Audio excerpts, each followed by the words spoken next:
Мына жақта ассортимент деген өте көп.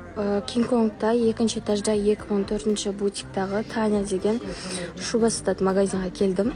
Үстімде Собольдан шуба тұр. Натуралка. Қараңыздар, прям өлпілдеп тұр. Таняға келсеңіздер, сіздерге скидка жасап береді. Құралай деген консультант қыз бар.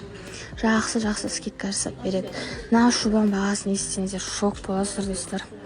Натуралкалар 150 мыңнан басталады.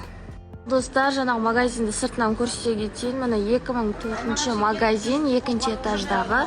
Ішіне кірсеңіздер, мына шубалар, адам толып жүр. Натуралкалар толып тұр. Еще скидка жасайды. Мужской, женский барлығы бар. Курткадан бастап өздерінің фабрикасы бар. Өздері тігіп әкеліп сатады. Короче, мен деген қатты шаршадым. Ужас, базар аралау оңай емес екен. Әлі шуба таңдап жатырмыз. Қараңыздар. Выбор өте көп. Еще деген бағалар өте арзан. Бізде Алматыда 1 миллион деп тұрған шубаларды 300-ден, 400-ден смело аласыздар. Еще түседі. Біз уже 5 шуба алып алдық. Әлі қарап отырмын. Ал достар, мына Харгосты кішкене обзор көрсетейін. Мына торговый центр Джунке. Бұл жақта постель, аяқ киім. Ана жақта аяқ киім, жаңа турецкий кожаный аяқ киімдер Китайдың өзінің. Астында duty free бар. Бұл жақта постель жақсы аласыздар, көрпе. Ал мынау Кинг-Конг. Бұл Кинг-Конгтың іші чисто норка ғой. Бастарыңызды айналып кетеді ішіне берсеңіздер. Енді қазір ар жаққа өтейін деп жатырмық.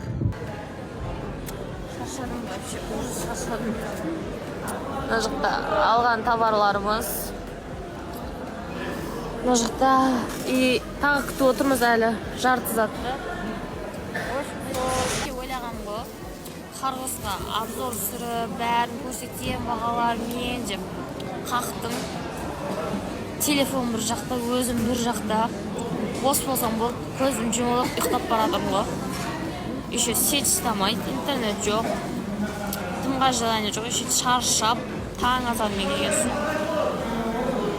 Құрсын, келесі кейінде сіз жүрмейін достар. Ренжімеңдер. Бағасын айтам бірақ.